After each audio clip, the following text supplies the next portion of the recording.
Bazooka മമ്മൂക്കയുടെ പുതിയ പടമാണ്. ഇന്ന് റിലീസായി. ഏപ്രിൽ 10-ാം തീയതി ഇന്ന് റിലീസായിട്ടുണ്ട്.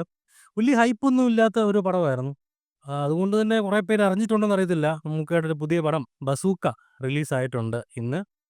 പോയി കണ്ടു. പോയി കണ്ട ഒരു എക്സ്പീരിയൻസ് പറയുവാണെന്നുണ്ടെങ്കിൽ വളരെ നല്ല ഫിലിമാണ്. മോശം പറയാനായിട്ട് അധികം കാര്യങ്ങൾ ഒന്നുമില്ല. പക്ഷെ നല്ലത് പറയാനായിട്ട് കുറേയധികം കാര്യങ്ങളുണ്ട്. എനിക്കിഷ്ടപ്പെട്ടതും ഇഷ്ടപ്പെടാത്തതുമായിട്ടുള്ള കുറച്ച് കാര്യങ്ങളായിരിക്കും ഈ ഒരു വീഡിയോയിലൂടെ പറയാൻ പോകുന്നത്. ആദ്യം തന്നെ ഇതിൻ്റെ ഒരു കഥയുണ്ടല്ലോ. ഇതൊരു ഗെയിമർ ഓറിയന്റഡ് ആയിട്ടുള്ള ഒരു ത്രില്ലർ ഫിലിമാണ്. സോ അത് ഒരു പുതിയ തീമാണ്. മലയാളത്തിലൊരു പുതിയ തീമാണെന്ന് തോന്നുന്നു. ഒരു ഗെയിമിംഗ് സംബന്ധമായിട്ടൊരു ഒരു ഫിലിം വരിക, അതിൻ്റെ ഒരു ത്രില്ലർ ഫിലിം വരിക എന്ന് പറയുന്നത് മലയാളത്തിൽ ആദ്യമായിട്ടാണെന്ന് തോന്നുന്നു. എനിക്ക് തോന്നുന്നു ഞാനൊരു ഗെയിമർ ആയതുകൊണ്ടാണോന്ന് തോന്നുന്നു. അതിൽ കുറേ അധികം ഗെയിംസിൻ്റെ കുറച്ച് പേരുകൾ പറയുന്നുണ്ട്. അതൊക്കെ പേഴ്സണലി എനിക്ക് ഇഷ്ടപ്പെട്ടിട്ടുള്ള കുറച്ച് കാര്യങ്ങളാണ്. പിന്നെ ഗെയിമിംഗ് അല്ലെങ്കിൽ ഗെയിമർ എന്ന് പറയുമ്പം അതിലോട്ടങ്ങ് ആധികാരികമായിട്ടില്ലെങ്കിലും കുറച്ച് കാര്യങ്ങളുണ്ട്. ഗെയിംസിനെക്കുറിച്ച് ഗെയിംസിനെ ഓറിയന്റഡ് ആയിട്ടുള്ള ഒരു ഫിലിമാണിത്. പക്ഷേ എനിക്ക് ഇത് കുറച്ചുകൂടെ കാര്യങ്ങൾ പറയണമെന്നുണ്ട്. പക്ഷേ ഞാനത് പറഞ്ഞു കഴിഞ്ഞപ്പോഴേ നിങ്ങൾ സിനിമ കാണുന്നത് യാതൊരു വിധ അർത്ഥവും ഉണ്ടാവത്തില്ല. അതുകൊണ്ട് കുറച്ച് കാര്യങ്ങൾ നമുക്ക് സംസാരിക്കാം. ഒരുപാട് സ്പോയിലേഴ്സോ കാര്യങ്ങളോ ഒന്നും ഈ ഒരു വീഡിയോയിൽ ഞാൻ പറയുന്നില്ല. ഒരു സ്പോയിലറുണ്ട്. ഒരൊറ്റ സ്പോയിലർ. അത് ഞാൻ സ്പോയിലർ ആക്കേണ്ട കാര്യമില്ല. ഓൾറെഡി ആ ആള് തന്നെ അത് സ്പോയിലർ ആക്കിയിട്ടുണ്ട്. അത് ഞാൻ വരുന്ന വഴിയെ നമുക്ക് സംസാരിക്കാം. പടത്തെക്കുറിച്ച് പറയുമ്പോൾ ലാഗായിട്ടൊന്നും എനിക്ക് ഫീൽ ചെയ്തിട്ടില്ല കേട്ടോ. ഫസ്റ്റ് ഹാഫ് ആയാലും സെക്കൻഡ് ഹാഫ് ആയാലും വലിയ രീതിയിലൊരു ലാഗായിട്ടൊന്നും എനിക്ക് ഫീൽ ചെയ്തിട്ടില്ല. ഇതിൻ്റെ കഥ സ്റ്റോറി ലൈൻ എനിക്ക് ഭയങ്കരമായിട്ട് എനിക്ക് ഇഷ്ടപ്പെട്ടിട്ടുണ്ട്. നല്ലൊരു സ്റ്റോറി ലൈനാണ്. ഒരു വ്യത്യസ്തമായിട്ടുള്ള ഒരു സ്റ്റോറി ലൈൻ തന്നെയാണ് ഈ ഒരു സിനിമയിലുള്ളത്. മമ്മൂക്ക തന്നെ മുമ്പ് ഒരു ഇന്റർവ്യൂവിൽ അങ്ങോട്ട് പറഞ്ഞിട്ടുണ്ടായിരുന്നു. കലൂർ ഡെന്നിസ് എന്ന് പറഞ്ഞ ഒരു പഴയ സ്ക്രിപ്റ്റ് റൈറ്ററിന്റെ മകനാണ് ഡീനോ ഡെന്നിസ് എന്ന് പറഞ്ഞ ആളാണ് ഇതിന്റെ സംവിധായകൻ എന്ന് പറയുന്നത്. ഹാറ്റ്സ് ഓഫ് എന്ന് തന്നെ പറയേണ്ടിയിരിക്കുന്നു. അത് പടം കഴിഞ്ഞപ്പോഴാണ് ഞാൻ ഹാറ്റ്സ് ഓഫ് എന്ന് പറയാനുള്ള ഒരു കാരണം. അതുവരെ ഒരു ഇന്റർവെൽ പഞ്ച് ഉണ്ട്. അത് ഞാൻ പറയാം. അതിലേക്ക് ഞാൻ വരാം. ഇന്റർവെൽ പഞ്ചൊക്കെ കണ്ടപ്പോ ഉണ്ടല്ലോ, എന്ത് പാടാ നീ എടുത്ത് വെച്ചിരിക്കുന്നത്, എന്തോ ആണെന്നൊന്നും എനിക്കറിയത്തില്ല എന്നൊക്കെ എനിക്ക് തോന്നി. പക്ഷേ അതെല്ലാം മാറിയത് മുഴുവൻ കണ്ടു കഴിഞ്ഞപ്പോഴാണ് ഈ ഒരു ഡയറക്ടറിന്റെ ബ്രില്യൻസ് ഒക്കെ ഇവിടെ ഇരിക്കുന്നെന്നുള്ളത് അയാൾ വളരെ മനോഹരമായിട്ട് തന്നെ ചെയ്ത് വെച്ചിട്ടുണ്ട് ഇതിനകത്തില്. പിന്നെ ഇതിനകത്തില് കുറച്ച് ഭാഗങ്ങളിൽ ഈ സ്ലോ മോഷൻ ഇടുന്നുണ്ട്. ആവശ്യമുള്ളതിനും ഇല്ലാത്തതിനും എല്ലാത്തിനും സ്ലോ മോഷൻ ഇടുന്നുണ്ട്. മമ്മൂക്കയുടെ ഭാഗം അധികമൊന്നുമില്ല. പക്ഷേ ബാക്കിയുള്ള നിങ്ങൾ പടം കാണുമ്പോൾ നിങ്ങൾക്ക് മനസ്സിലാവും. എന്തിനാ ഈ ആവശ്യമില്ലാത്ത ഭാഗങ്ങളൊക്കെ എന്തിനാ സ്ലോമോ ഇടുന്നെന്നുള്ളത് എനിക്ക് പേഴ്സണലി തോന്നിയിട്ടുള്ളതായിരിക്കും. ചിലപ്പോൾ നിങ്ങൾക്ക് അങ്ങനെ തോന്നണമെന്നില്ലായിരിക്കും. എനിക്കങ്ങനെ തോന്നിയിട്ടുണ്ട്. ചുമ്മാ കുറച്ച് സ്ലോ മോഷൻസ് വെറുതെ കിടക്കട്ടെന്നും പറഞ്ഞുകൊണ്ട് അവിടെ വെറുതെ അങ്ങ് ഇട്ട് കൊടുക്കുന്നുണ്ട്. പിന്നെ ഇതിൽ ക്യാരക്ടേഴ്സ് എല്ലാവരും എടുത്തു നോക്കുമ്പം എല്ലാവരും വളരെ മികച്ച പെർഫോമൻസ് തന്നെ കാഴ്ചവെച്ചിട്ടുണ്ട്. അതിലൊരു സ്പെഷ്യൽ ക്യാരക്ടറുണ്ട്. ഇതിനെക്കാട്ടിലൊക്കെ മികച്ച പെർഫോമൻസ് കാഴ്ചവെച്ച ഒരു സർപ്രൈസ് ആള് ഇതിനകത്തിലുണ്ട്. സെക്കൻഡ് ഹാഫിലായിരിക്കും ആ സർപ്രൈസ് ആളിനെ കാണുന്നത്. ഒരു ബൈക്കില് ജാക്കറ്റൊക്കെ ഇട്ട് ഒരു ഹെൽമെറ്റൊക്കെ വെച്ചിട്ട് അദ്ദേഹം വില്ലനാണ് എന്ന് നമുക്ക് തോന്നും. ആ ഒരു രീതിയിലായിരിക്കും അദ്ദേഹത്തിന്റെ ആ ഒരു വരവ്. അദ്ദേഹം ഹെൽമെറ്റ് പൊക്കി നോക്കുമ്പോൾ നമുക്ക് മനസ്സിലാകും ആ ഒരാളെ. ആ ഒരാൾ ആരാണ് എന്നുള്ളതും അതെനിക്ക് തോന്നുന്നു ഒട്ടുമിക്ക ആൾക്കാർക്ക് ഇപ്പോൾ മനസ്സിലായിട്ടുണ്ടാവും. പുള്ളിയുടെ പേജിൽ തന്നെ ആ ഒരു ഫോട്ടോ എടുത്തിട്ടിട്ടുണ്ട് ഇന്ന് രാവിലെ. ഈ ക്രാപ്പനൊക്കെ എന്തിനാ ഇതൊക്കെ എടുത്തിടാൻ പോകുന്നെന്നുള്ളത് എനിക്ക് മനസ്സിലാവുന്നില്ല. കാരണം അതൊരു സർപ്രൈസായിട്ട് അയാളെ അങ്ങനെ പെട്ടെന്ന് കാണുമ്പം എല്ലാവർക്കും ചിരി വരും. അത് നല്ലൊരു സീനായിരുന്നു. പുള്ളി മോശമാണെന്നല്ല ഞാൻ പറഞ്ഞത്. പക്ഷേ ഈ ക്രാപ്പൻ അത് എടുത്ത് കൊണ്ടുവന്ന് ഇൻസ്റ്റയിൽ ഇട്ടിട്ടുണ്ടത്. എന്തിനാണ് ഇതൊക്കെ ഈ സസ്പെൻസ് ഒന്നും പൊളിക്കാതെ. അതെന്തായാലും ആ പുള്ളിയുടെ ആ ഒരു പോർഷൻ ഉണ്ട്. ഇത്ര കണ്ടത് വളരെ നന്നായിട്ടുണ്ട്. സൂപ്പറാണ്. പിന്നെ പുള്ളിക്ക് ഡയലോഗൊന്നുമില്ല കേട്ടോ. അത്രയും ആ ഒരു എൻ്റെ പൊന്നോ മോനെ, ആ ഹെൽമെറ്റ് ഊരിയിട്ടൊരു നിപ്പുണ്ട്. അത് കാണുമ്പോ ഉണ്ടല്ലോ, സത്യം പറയാം എനിക്കിപ്പഴും ചിരി വരും അത്. ആ ഹെൽമെറ്റ് ഊരിയിട്ടൊരു നിപ്പുണ്ട് അത്. അത് നിങ്ങൾ കാണണം അത് കേട്ടോ. എനിക്ക് ചിരി വന്നിട്ട് ഇരിക്കാൻ വയ്യ. അടിപൊളി കേട്ടോ. നല്ലതാ. Interval punch.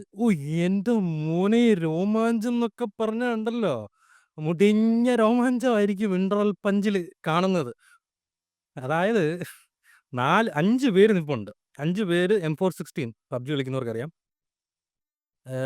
അതായത് നമ്മുടെ മിഷൻ ഗണ്ണ് അതും വെച്ചിട്ട് 5 പേര് അവിടെ നിൽപ്പുണ്ട്. ഈ 5 പേരും ചേർന്ന് കൊണാന്ന് വെടിയാ. ഈ വെടി മമ്മൂക്കയ്ക്ക് വെക്കുന്നത് ഒരു സിംഗിൾ ബുള്ളറ്റ് പുള്ളിയുടെ ദേഹത്ത് കൊള്ളത്തില്ല. എനിക്കാണെങ്കിൽ ചിരിയും വരുന്നു. എന്ത് ചെയ്യണമെന്നറിയത്. ഒട്ടുമിക്ക എൻ്റെ അടുത്തിരുന്നൊരു പുള്ളിയൊക്കെ ഉണ്ട്. പുള്ളി വായും പൊളന്നിരിക്കുകയാ. ഇത് തെലുങ്ക് പടം കാണാൻ വന്നിരിക്കാന്ന് ആ ഒരു ഫീല്. അവിടാണ് ഇന്റർവെൽ വരുന്നത്. ഈ ഇന്റർവെല്ല് കഴിച്ച് എനിക്കാണെങ്കി മലരെ എല്ലാരും എഴുന്നേറ്റ് ചായ കുടിക്കാനും പോപ്കോൺ തിന്നാനും ഒക്കെ എഴുന്നേറ്റ് പോയി. ഞാനാണെ ഒന്നും പോകുന്നില്ല. ഇതിങ്ങനെ ആലോചിച്ചോണ്ടിരിക്കുക. എന്തുവാടാ ഈ കാണിച്ചു വെച്ചിരിക്കുന്നെ? എന്തിനാണ് ഇങ്ങനത്തെ സീനുകളൊക്കെ എടുക്കുന്നതെന്നുള്ളത് ചിന്തിച്ചോണ്ടിരിക്കുവായിരുന്നു.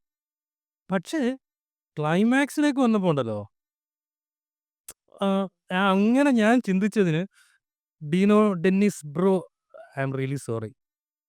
കാരണം അങ്ങനെ ഞാനെന്നല്ല ഒട്ടുമിക്ക ആൾക്കാര് എന്നെപ്പോലുള്ളവര് കുറെ പേര് അത് ചിന്തിക്കും. അപ്പൊ അങ്ങനെ ഞാനും ചിന്തിച്ചു. പക്ഷേ അത് അതെനിക്ക് മനസ്സിലായത് ക്ലൈമാക്സിലേക്ക് വരുമ്പഴാ. ആ ക്ലൈമാക്സിലേക്ക് വരുമ്പോ ഒരുപാട് സർപ്രൈസ് എലമെന്റ്സ് കാര്യങ്ങളൊക്കെ ഉണ്ട്. പിന്നെ മമ്മൂക്കയുടെ പെർഫോമൻസിനെ കുറിച്ച് പറയുവാണെന്നുണ്ടെങ്കിലോ, എല്ലാം നൈസ് പെർഫോമൻസാ. മമ്മൂക്കയ്ക്ക് 2 ആക്ഷൻ അതിനകത്തുണ്ട്. 2 ആക്ഷൻ ഉണ്ടെന്ന് 2 ആക്ഷൻ എന്ന് പറയാൻ പറ്റത്തില്ല അതിനകത്ത്. ഒരു മേജർ ആക്ഷൻ അതെന്തിനാണെന്ന് ചോദിച്ചു കഴിഞ്ഞാൽ ഒരാവശ്യമില്ല. അത് വെറുതെ അതിനകത്ത് കുത്തിക്കേറ്റിയതാ. കഥയുമായിട്ട് യാതൊരു ബന്ധവുമില്ലാത്ത ഒരു ആക്ഷനാണത്. എല്ലാ പടത്തിലെയും പോലെ തന്നെ സെയിം സാധനം. 5 പേര് വരുമ്പോൾ 4 പേര് അവിടെ ഹോൾഡ് ചെയ്ത് നിക്കും. ഒരുത്തൻ മാത്രം വരും. ബാക്കി 4 പേര് ഇങ്ങനെ ആക്ഷൻ കാണിച്ചുകൊണ്ട് അവിടെ നിക്കത്തേ ഉള്ളൂ. അത് പിന്നെ പറഞ്ഞിട്ട് കാര്യമില്ല. എല്ലാ ആക്ഷൻ പടത്തിലും അങ്ങനെ തന്നെയാ. മലയാള സിനിമയിൽ നിന്നല്ല, ഏത് ഇൻഡസ്ട്രി എടുത്ത് നോക്കിയാലും ഇങ്ങനൊക്കെ തന്നെ ഉള്ളൂ. ഇതിന്റെ മേക്കിംഗ് ഉണ്ട്. ഈ ഫിലിമിന്റെ മേക്കിംഗ് അടിപൊളിയാട്ടോ. ഒരു പുതുമുഖ സംവിധായകൻ ചെയ്തതാണെന്ന് പറയത്തില്ല. അതുപോലെ നല്ല മനോഹരമായിട്ട് പുള്ളി ചെയ്തിട്ടുണ്ട്. ഇതിന്റെ സ്റ്റോറി ലൈൻ ആയാലും ശരി, പുള്ളിയുടെ ഡയറക്ഷൻ ആയാലും ശരി. പുള്ളിയുടെ ഡയറക്ഷനിൽ എനിക്ക് ഇഷ്ടപ്പെടാത്ത ഒറ്റ കാര്യമുള്ളൂ ഈ സ്ലോമോ കൊണ്ടുവന്ന് കേറ്റിയിടുന്നത്. സ്ലോ മോഷൻ കൊണ്ടുവന്ന് കേറ്റിയിടുന്നത്. പിന്നെ ഈ എടുത്തു പറയാൻ ഒരു സ്പെഷ്യൽ കാര്യം ഇതിനകത്തിലുണ്ട്. കുറച്ച് ജസ്റ്റേഴ്സ് ഉണ്ട്. അത് ഒഴിവാക്കുമായിരുന്നെങ്കിൽ മമ്മൂക്ക മൊത്തത്തില് 100% പൊളിയായിരുന്നു എന്ന് ഞാൻ പറയുന്നത്. കാരണം മമ്മൂക്ക വളരെ ഒരു വ്യത്യസ്തമായിട്ടുള്ള ഒരു ക്യാരക്ടർ ഇതിനകത്ത് ചെയ്തിട്ടുള്ളത്. ഒരു 100% പൊളിയായിരുന്നു. പക്ഷേ ഇതിപ്പോ 100 എന്ന് പറയാൻ പറ്റത്തില്ല. ഒരു 98% പൊളിയായിരുന്നു. 2% ഈ ഒരു ജസ്റ്റേഴ്സ് എന്നും പറഞ്ഞാണ്ട് കുറച്ച് ജസ്റ്റേഴ്സ് ഉണ്ട്.